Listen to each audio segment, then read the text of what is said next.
Welcome to Neighborhood News. I'm John Sylvia here with Carlos Caesar. How are you today, Carlos? Good, John. And another week went by, and we back again. Absolutely. With another show of Neighborhood News. For the Portuguese people, listen to us. Mais uma vez, voltamos com as notícias da sua vizinhança. Hoje, pela primeira vez, estamos a ver de gravata porque estamos a celebrar 12 semanas que estamos no ar e estamos a celebrar com uma pessoa bastante amiga da nossa comunidade e bastante amiga da nossa cidade, que é o presidente da Câmara de Fall River. Ele vai ser o nosso convidado de hoje. So pretty much I said to the Portuguese listeners that for the first time we are celebrating two things. One, we have a tie. For 12 weeks, we never did. But because we're celebrating 12 weeks on the air with the special guests, we had to bring our ties today. So see, they knew before people that spoke English. Who's going to be all right? Exactly. Okay, well, we're privileged to have Mayor Flanagan here today, and also Perry Long, who is the Community Outreach Coordinator here for Fall River. So welcome. Well, Welcome. thank you for having me, Carlos. Sean, thank you for inviting me. It's great to be here on the 12th edition of Neighborhood News, and let me say you two look great, and I We look don't forward look to the like show. twins because happened before. We bring the same color shirt and the same color pants, so everybody in the studio start making jokes of us that we look twins. We're going to talk to wardrobe, make sure that doesn't happen again. I know. Absolutely, absolutely. Well, I have a few questions for you. If we could start, and these are related to neighborhoods. I know, congratulations, by the way, on obtaining the SAFER grant. Thank you. That's excellent news, excellent for everybody. And I know during that press conference, some of the folks that were there were asking, or saying that we have to prepare for this in the future. So are there any plans in the works to prepare for when the SAFER grant does leave in 2 years? Because it's probably highly unlikely we'd get it again. There are plans being put in place, and we were very fortunate to receive the largest SAFER grant in the history of SAFER. Approximately $14.5 million has been awarded to the city of Fall River, and that's a 2-year grant. So over the next 2 years, the city of Fall River has the opportunity to have its fire department at full staffing levels.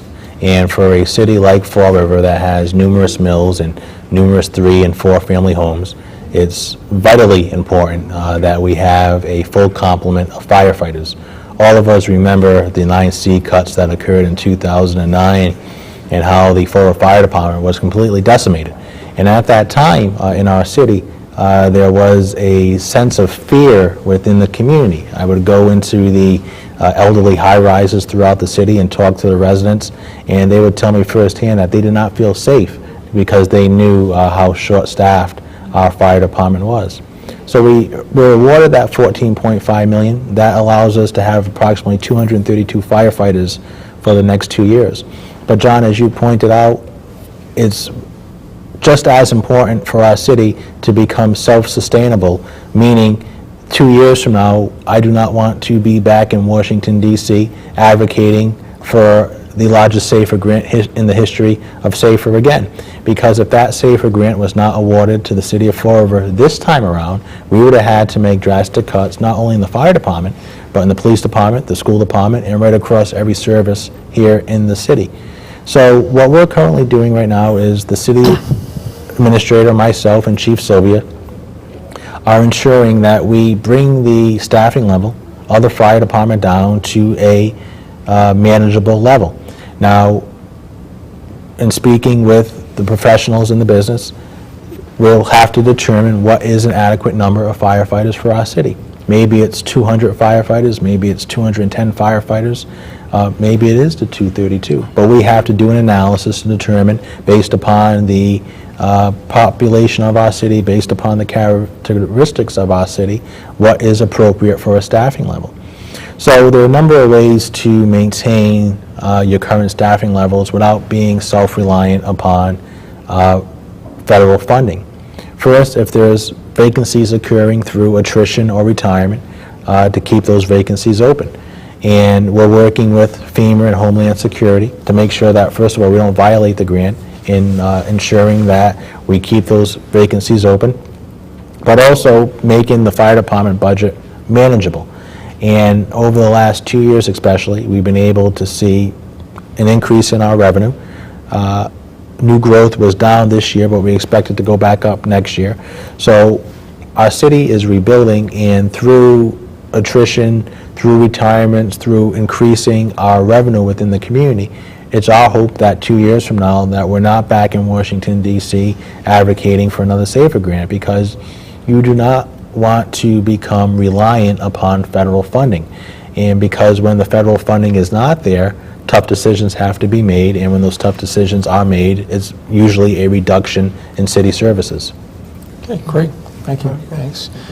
And this is also regarding public safety. What is being done to bring the full complement of police back to the 2000 rates that we had, or ranks back then? Well, first let me commend Chief Damascene and the 4 police officers. I've seen firsthand the great work that they have done, and since becoming chief, I believe Damascene has done an outstanding job in leading the Fall Fire Department. And he has not only earned the respect of his fellow police officers, he's also earned the respect of all of the citizens throughout our city. In fact, if we can think back to 2010, the neighborhood groups, and Carlos was involved in that, played a significant role in helping me choose Police Chief Dan Racine. So when I first took office, John, our police department was hovering around a number of approximately a little below 200 police officers. And through grants, we were able to bring that number up to approximately 205, 210. By the end of the year, we hope to be around 216 police officers, and this time next year, we hope to be at 226 police officers.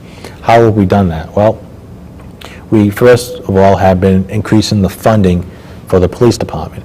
By increasing funding, we're able to go out and hire more police officers. I've also increased community development block grant funding to our police department, and that funding has been used to hire police officers for walking beats. And for those of you who live in certain parts of the city, whether it be the Flint or the business district, you've seen the police officers walking the beat. And I've talked to property owners, and they have been overwhelmingly pleased with seeing a police presence within our community. And by increasing the funding to the police department, we've been able to see an increase in hiring of officers. I've also worked very closely with Senator Michael Rodrigues, and he was able to help advocate for a statewide grant, which will allow us to hire 10 police officers. But it gets back to that same catch-22 we were with the SAFER grant. Meaning if we become reliant upon the grant funding when it's not there, doesn't mean a reduction in services. This time around, we were very fortunate. Working with Sean Kadim, who's our city administrator, we were able to absorb the 10 police officers in that grant that Senator Rodrigues advocated for. And so we did not receive a reduction within policing. And policing is very important, just as important as fire protection, because business owners and property owners want to feel safe in their community. And if people don't feel safe within the city they live or work, they're either going to move out or relocate their business. So through increasing revenue, increasing funding, and once again advocating for grant dollars, we have been able to work with our police department in increasing the staffing levels for that department. And it's just not in staffing levels either. We've been working very closely with the police department to increase technology within our police department. By increasing technology, you're also increasing policing and also helping to solve more crimes within the community. And one of the technologies that we're currently working on right now, and we hope to have an announcement soon on it, is called ShotSpotter. New Bedford has it. It's been very successful in New Bedford, and myself, Chief Racine, and DA Sutter are working on bringing that technology to Fall River. And what that will do is when a firearm is discharged within the city, there will be a computer screen at police headquarters, and the police officers will be able to know when the gun has been discharged and where it was discharged. So if somebody's going to be shooting a firearm within the city of Fall River, we will know about it as soon as that trigger is pulled. And we'll be able to dispatch police officers to the area if it's criminal activity that's occurring. So right now, Fall River is increasing its police presence. We're sending the message to the criminal element that they're not accepted here within our community, and we don't want to see Fall River go down the path that other suburban communities have went down, because, as I stated earlier, people want to feel safe in their community, and public safety is a top priority for a quality of life issue. Has there ever been any thought to, like say when we do raise taxes, to put that money toward just say the police or the fire department? Is that even a possibility, you think, at all? John, that's a great question, and I know it's something that's been discussed, especially in city council chambers, whether or not you want to see an allocation of funding go directly to the police department. Right now, under the current laws that we operate, when taxes are levied on a citizen, the money goes into the general fund, and from the general fund, an appropriation is made to the particular department. Right now, you're seeing that issue with the Community Preservation Act, where it will be a ballot question, and citizens will go out and vote in November to decide whether or not they want to see an increase in taxes to preserve parks, open space, and recreation. It has been raised on a number of levels, whether or not you want to see that same type of tax increase for policing. And it's a double-edged sword, and I say that because we all want to see an increase in police presence in our community.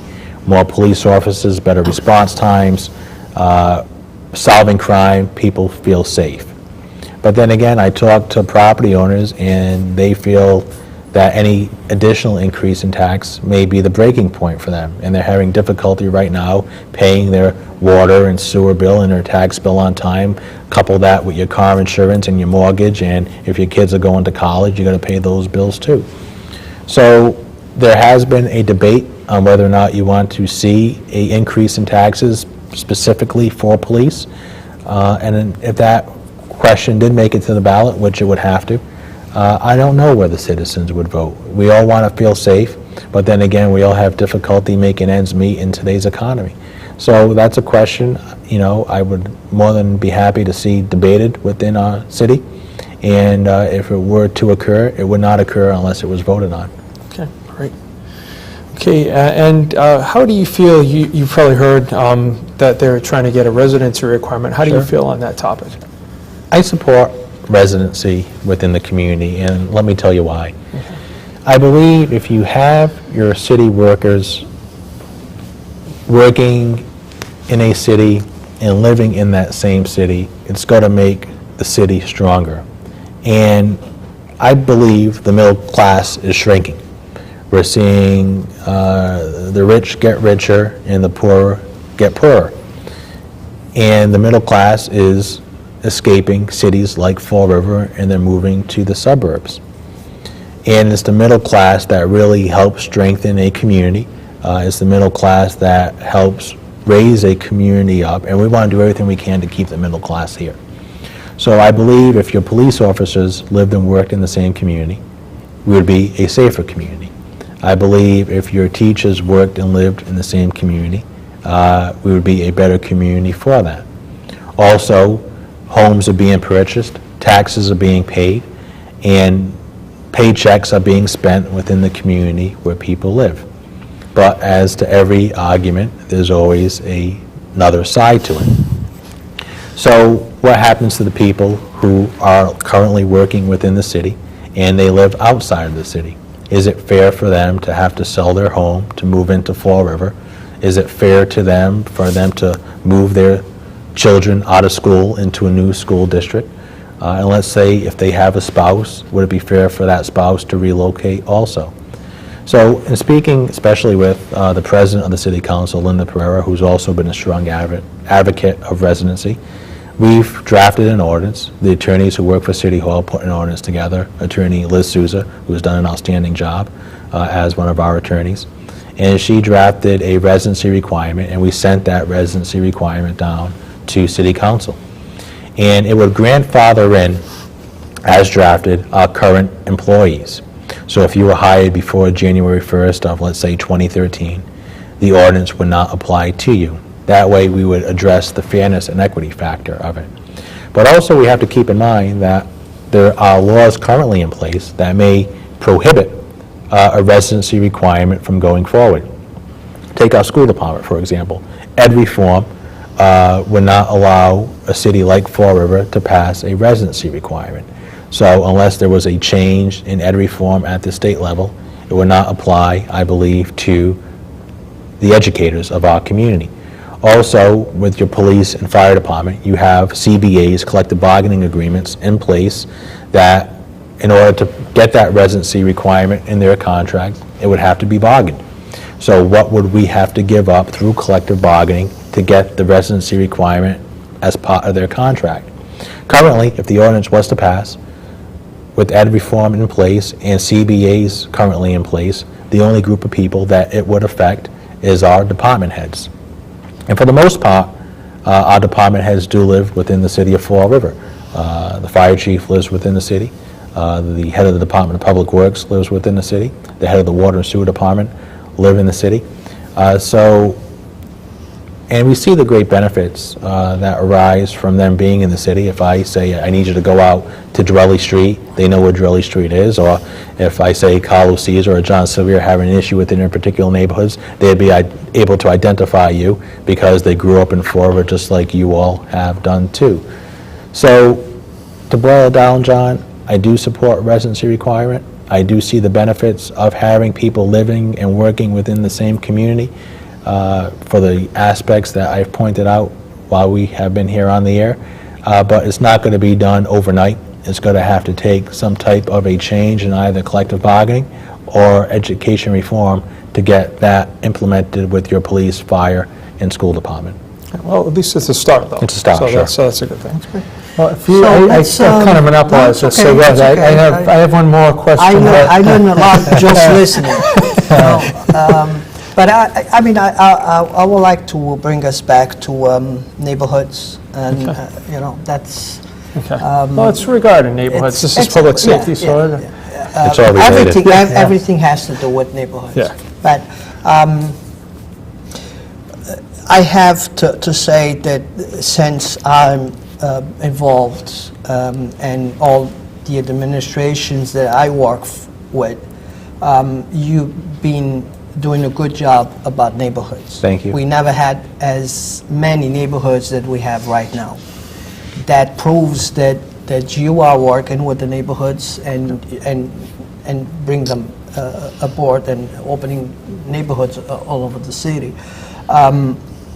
Matter of fact, for a moment we thought that we lost the connection with the sixth floor when the last administration closed down the office that you open again with Perry Long.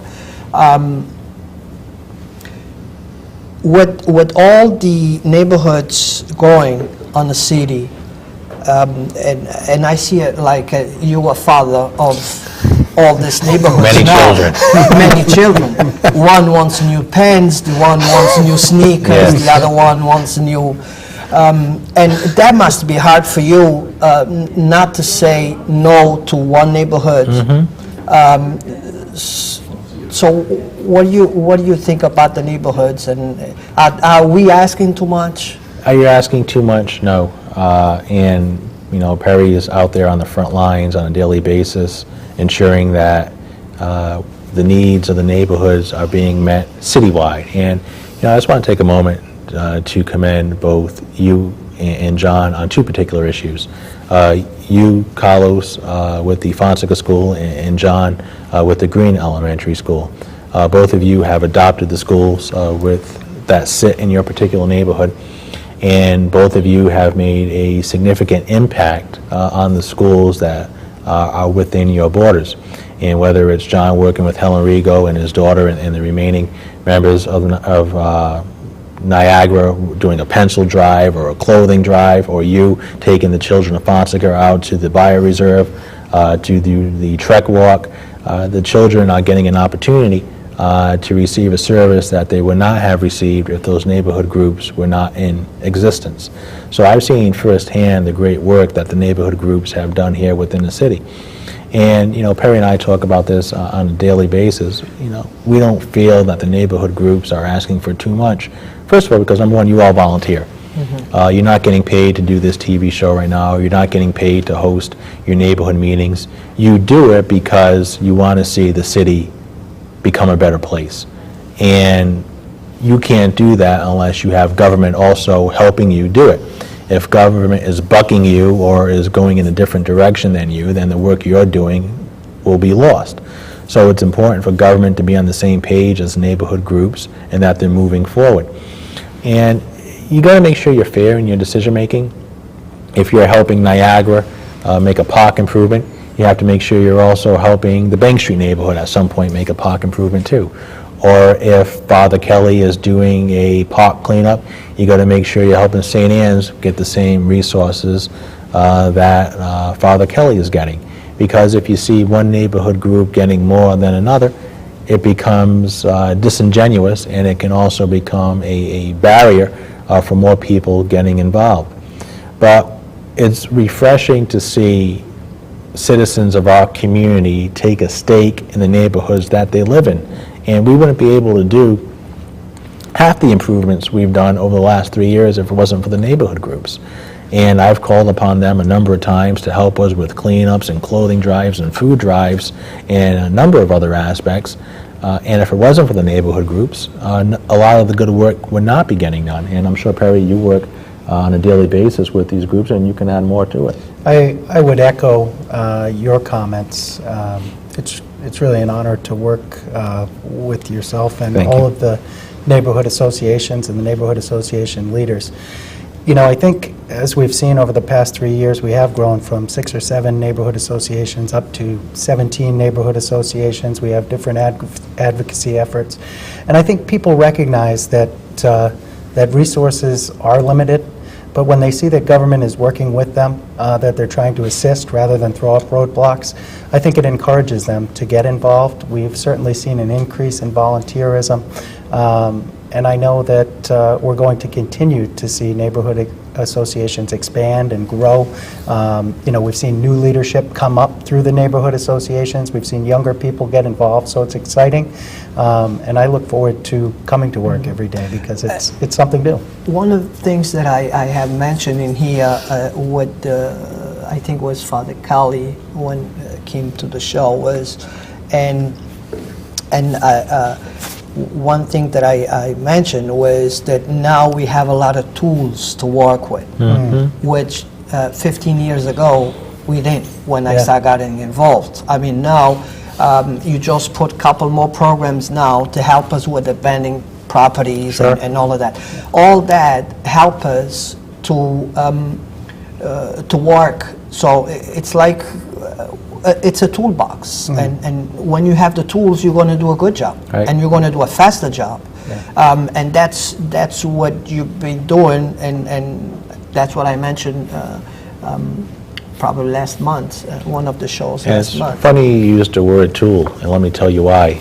Perry has brought forth an initiative to my attention that we're trying to implement currently, and it becomes a tool share program. It's based upon the same concept as a public library, meaning you get a library card, you go to the library, you take out a book or a video that you want to watch, you take it home, you use it, and then you return it. We want to do the same thing with a tool shed.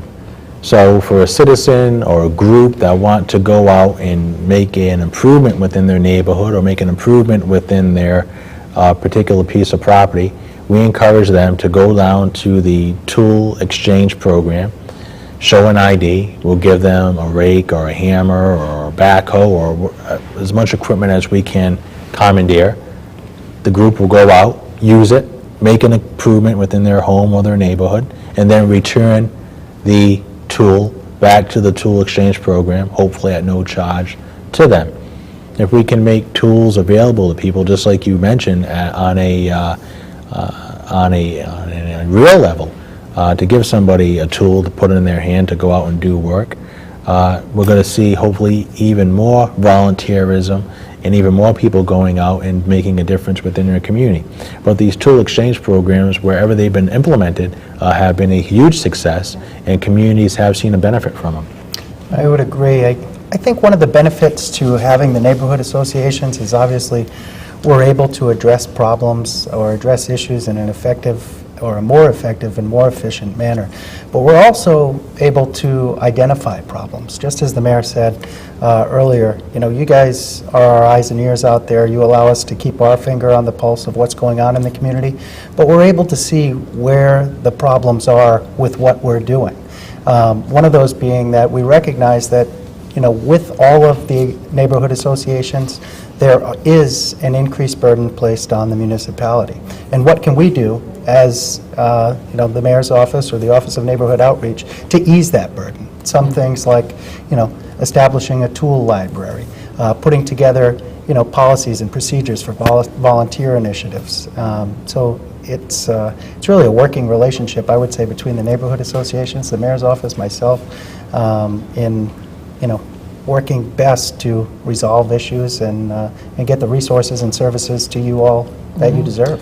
And actually, that sounds like a great idea, because I know a couple weeks back we were just mulching some of the trees and stuff on Brayton Avenue that we planted a couple years back, and we had somebody from the city dropping that off. Yeah. So maybe if there was, we could have just gone there and saved the city money on having that person be there. So I think that's a great idea. Yes, You yes. know, great. Let me very brief go over the farmers market. So we will have a farmers market back again, right? It's a big neighborhood event. Happens every week. Yeah. We have farmers markets that operate throughout the entire city, as you know, Mayor. We have a farmers market that operates on Wednesdays at Ruggles Park. We have a farmers market that operates in our downtown on Old 2nd Street, Every which Thursday. the mayor established every Thursday from 10 to 2. And we have a farmers market also down on Kennedy Park on Saturdays. So throughout the week, you have the opportunity to visit various markets located throughout the city for fresh produce, art, entertainment. And tomorrow we all will be at the 6th floor with the mayor for our meeting. I look with the forward to mayor. those meetings, and the viewers may not know this, but under Mayor Lambert, there used to be roundtable meetings where the neighborhood groups and the leaders of the neighborhoods would go to the mayor's office, and we would have a one-on-one talking about various issues within the community. Under the career administration, those meetings had came to an end for whatever reason. However, I felt it was very important for me, once elected, to initiate those meetings and to get the neighborhood groups re-engaged with the 6th floor. So we meet regularly. The majority of the neighborhood leaders are able to attend the meetings. We have them in the afternoon, and it gives us an opportunity to talk one-on-one about the various issues, whether they be public safety, education, or any other quality of life issue that's going on in the community. And unless I know a problem's occurring, it makes it very difficult to solve that problem. And once something is brought to my attention, I'll do everything I can to get that problem solved. And realistically, there's some issues we can't solve, or it may take a little time before we're able to resolve them. But we always do our best to identify the issue, allocate the resources to that issue that are needed, and to hopefully solve that problem. And by doing that, you gain a confidence in the person that you help, that government is there and government's going to do their best to help them. And we have to thank our guests. Thank you. And thank you again for coming. Thank you for having us. It was great to be here. Celebrate with us the 12th week. Okay, great. Thank you. Very good. Thank you. Thank you. Have a good night. Thank you.